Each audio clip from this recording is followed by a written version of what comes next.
One of the aspirants, Honorable Dennis Idahosa, in the Edo State APC governorship primary, has written to the chairman of the Independent National Electoral Commission through his lawyers, Mr. Mahmoud Yakubu, has been petitioned at INEC not to accept any other name as a candidate of the APC apart from him. Mr. Idahosa claims that he won the primary election. The crisis started when the first primary was conducted and the result announced by Senator Hope Uzodinma, saying that declaring Dennis Idahosa on the February 17 as the duly elected governorship candidate of the APC. The chairman of the electoral committee of the primary, Governor Hope Uzodinma, announced Idahosa at the time, while the returning officer Stanley Ubuaja declared Monday Okpebolo as a winner. With the confusion, the National Working Committee of the party ordered a rerun on February the 22nd under the chairmanship of Governor Basiotu of Cross River State, who replaced Senator Uzodinma, who said we'll have some under engagement and is busy as the head of the electoral committee. After the exercise, Senator Monday Okpebolo was declared the winner with 12,433 votes to defeat Idahosa, who polled 6,541. In a letter dated the 4th of March 2024, written by the lawyers to Honorable Idahosa, Mr. Wale Olanipedun, Senior Advocate of Nigeria, and addressed to the INEC chairman, Mr. Idahosa said a legal action with a suit, as details stated, said between him and the Senator Okpebolo and the APC and INEC has been instituted, where he's claiming the candidacy of the party and urged INEC to take cognizance of the suit. Let's get some insight to one of those who are very close to Honorable Dennis Idahosa, who also participated in the exercise and who is in the know to give us an understanding of what Honorable Dennis Idahosa is up to. I'm being joined by Mr. Kasim Afegbua. He joins us live here in our Abuja studio. Thank you so much indeed, Prince, for joining us tonight. It's a pleasure. Thank you very much. Why is your friend going to court to challenge the party's decision? One would have thought that there are internal mechanisms to be able to seek redress when these kind of things happen, when you are aggrieved about the conduct of an election in the party. Well, thank you very much for the opportunity of this discussion, and especially to get to know the nitty-gritty of why Dennis decided to go to court. In a democracy, it is better for you to chart the road to court and seek redress when you observe certain infractions or certain illegalities with respect to the conduct of an electoral exercise. And so in this case, with respect to the Edo scenario, there are quite a number of issues that we needed clarification, and we don't believe that internal mechanism of the party will suffice in terms of putting issues in the true perspective of resolving some kind of stalemate that attended the February 17 and February 22nd primaries. And so the best thing to do as a Democrat and someone who has the interest of the party is also to seek a neutral arbiter, which the court represents. And that's why.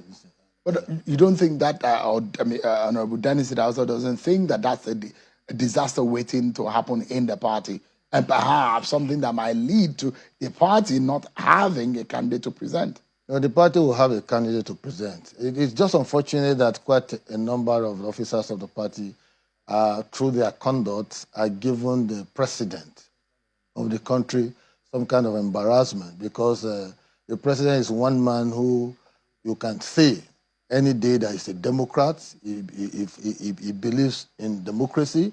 He is a product of the struggle. He's fought battles before, both in the law courts and on the democratic turf. And he understands the dynamics. And so when he's presiding over the country, and he's also expecting that leaders of the party, executives of the party, will live above board in conducting, very simple exercises of primaries. And the issue Dennis Idahosa is asking for is very simple. So if you declare that election was inconclusive, it means that there's already a foundation. And that foundation is the February 17th, which Dennis won. The February 17th is the foundation of your inconclusiveness, right? And so if Dennis won the February 17th, and you now later turn around to say it was inconclusive, then we will now ask you to what extent was it not concluded? To what extent? So, is it because he hadn't been given certificate of return that it was not concluded, or to what extent? So, and if you look at, let me just land, if you look at also the outcome, the entire members of the committee signed the results. INEC report was positive with that election. Every other person, there was no dissent amongst those who were chosen by the party, National Working Committee, to go and conduct the election. From Hope Uzodinma Basio to all down the line, they all signed and appended, and they reported that Dennis Idahosa won that election. And the chairman of the party even congratulated him. All right. Let's make it clear for our viewers tonight. Yes. The issue for determination, which Dennis Idahosa is asking the court to define and to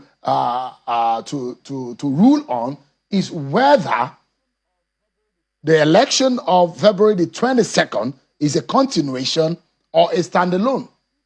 Because he believes that if he had won on the 17th of February, and if the party said that it was a continuation, there was supposed to be added vote, and that he had gotten vote so high that Senator Okwebolo wouldn't have been able to assail in that election. But the question is, it is in the wisdom of the party to determine. The party has determined otherwise against Dennis Idahosa. So what has Dennis Idahosa gleaned from the appeals committee about whether or not it was a standalone? Did the party say it's a rerun or a standalone? You see, while we are waiting for the court to take a definitive stand with respect to the verdict that will come out of that process, we also have to bear in mind that that particular election of February 17 validly elected Dennis Idahosa. If the party hierarchy now decided that it was inconclusive, or even if it was to be a standalone election on February 22nd, there are also procedure, because you need to give INEC 7 days notice if you are going to do fresh election, which was not done. And if it was inconclusive, that means there was already a foundation laid, by the election, by the primaries of February 17th. And to that extent, we were expecting that, okay, you have to bring forward that result and marry it with whatever you did on the 22nd, of February, to produce a fresh result, if that is what you want to do. But in this case, you see, I think quite a number of persons deliberately wanted to give the party a bad name. It's quite unfortunate that this is the first major primary that will be conducted under a new chairman. And I think we need to begin to look inwards. And the president must intervene in this one, because to checkmate, and avert some kind of implosion that may come with respect to primary election conduct under the APC with the present leadership, because there are quite a number of underhand dealings that will not be healthy for us to be mentioning on television. But I know the president to be a man of a Democrat. He fought for his own primaries through a process where even they want to manipulate. He came out victorious. So did money exchange hands in this? So that Mr. Febua, you said that they were underhand by the leadership. At the appropriate time, we'll chronicle what happened in Edo. But you are signaling, you are indicating that corruption was involved in this matter. Sheung, let us just put the facts in clear perspective. There was an election on the 17th. Dennis was declared validly elected. INEC concurred. Every other, the DSS concurred. Every other person concurred. The chairman gave a congratulatory message and all of that. And we're all jubilating and celebrating. Before we say Jack Robinson, 24 hours later they said the election was inconclusive. So you're implying that the process was corrupted? Of course, if it wasn't corrupted, you wouldn't have this kind of stalemate. So money exchange hands. Money exchange hands. Corruption is not defined by money alone. It is defined by actions of individuals when they don't fall in line with the conditionalities of credible faith. So let me ask you some quick question. Yeah, go ahead. Did voting happen on the 22nd? Voting? Yeah, in that primaries. Well, to a large extent, voting happened, but we didn't see the other aspirants. All right, so the question... I'm coming. And because we were trying to safeguard processes that we meant, so that we have evidence. We have video evidence, we have other physical evidence that we can present at any point in time, because we didn't want to leave things to chance. But we were not too certain about what they were now doing when they got to Edo, because they said inconclusive election.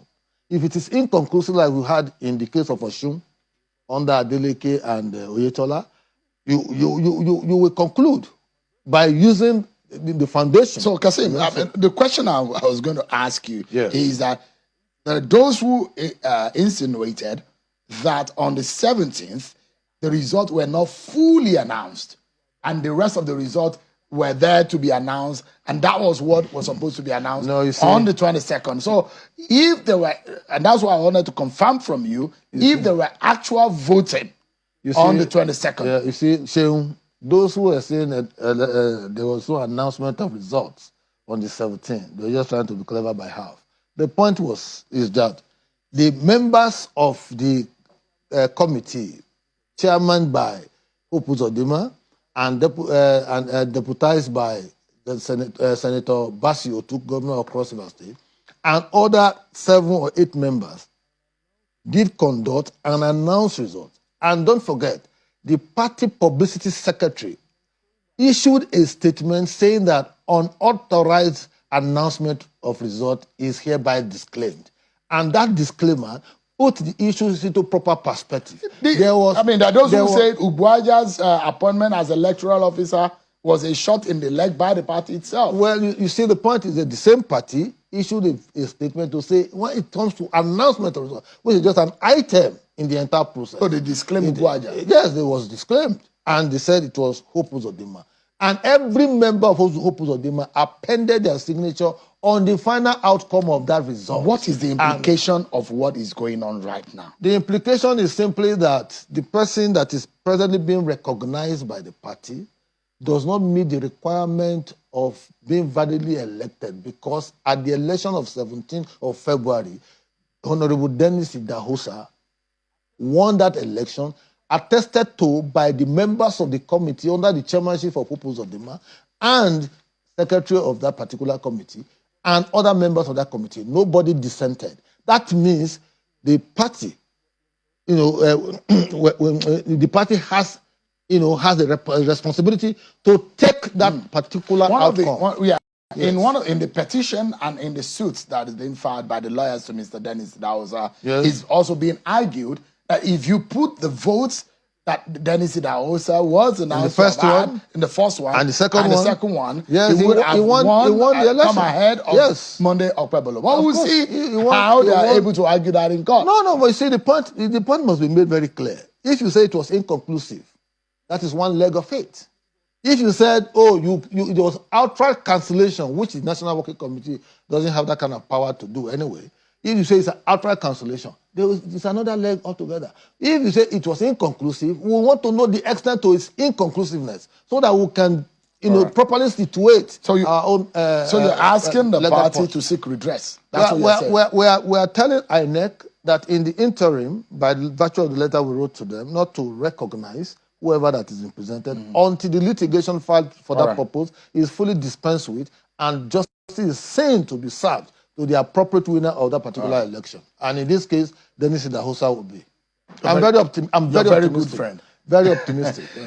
Prince Kasim Afegbua is a governorship. It's not just about being a good friend. Yeah. I'm a lover of due process. And I like to interrogate issues so that in the final analysis, you'll be on the side of justice and not injustice. Thank you. Monday Okpebolo is also your friend. Quite a number of other diaspora is also a friend. But we're not looking at Monday Okpebolo as an individual. We're looking at processes that throw up Monday Okpebolo. We need to go now. Thank you so much, Prince Kasim Afegbua. We'll see how your party navigates this storming